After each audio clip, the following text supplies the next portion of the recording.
मैं हूँ प्रियंका गुप्ता। जैसा कि हम सब जानते हैं कि आज बहुत स्पेशल डे है 8 मार्च इंटरनेशनल वुमेंस डे। तो मैं सबसे पहले बधाई देना चाहूँगी ऐसी महिलाओं को जो मेरा वीडियो देख रही हैं, उन ब्यूटीफुल एंड गॉर्जियस महिलाओं को हैप्पी वुमेंस डे मेरी तरफ से बहुत बहुत बधाइयाँ हों।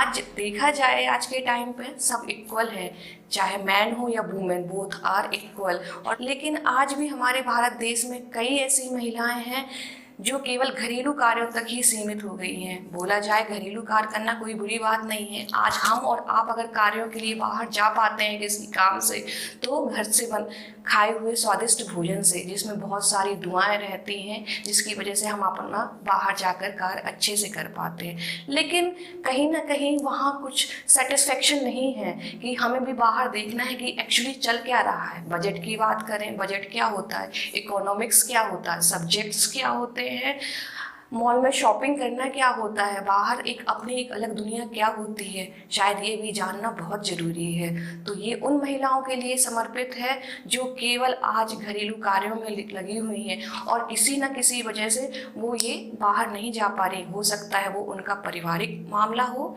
या फिर कहा जाए समाज की कुछ बंदिशें हों। तो उनके लिए कुछ लाइनें लिखी हुई हैं, आप उनको ध्यान से सुनिएगा।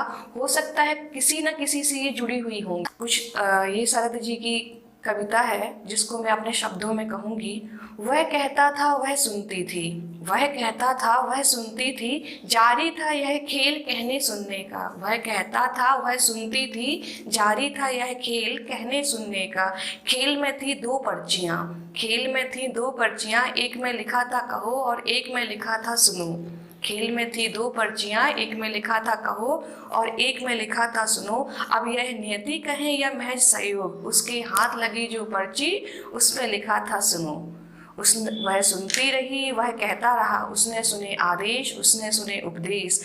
उसके लिए थी बंदिशें, उसके लिए थी वर्जनाएं। वह जानती थी कहना सुनना ना केवल है क्रियाएं, वह जानती थी कहना सुनना है ना केवल क्रियाएं। राजा ने कहा जहर पियो, राजा ने कहा जहर पियो, वह मीरा बन गई। ऋषि ने कहा पत्थर बन जाओ, वह अहल्या बन गई। राम ने कहा निकल जाओ, वह सीता बन गई। चिता से निकली चीख किसी को सुनाई नहीं दी, चिता से निकली चीख किसी को सुनाई नहीं दी, वह सीता बन गई। घुटती रही अपनी फरियादों में अटके रहे शब्द, घुटती रही वह फरियादों में अटके रहे शब्द। सिले रहे ओंठ, रुंधा रहा गला, उसके हाथ कभी नहीं लगी वह पर्ची जिसमें लिखा था सुनो। Thank you.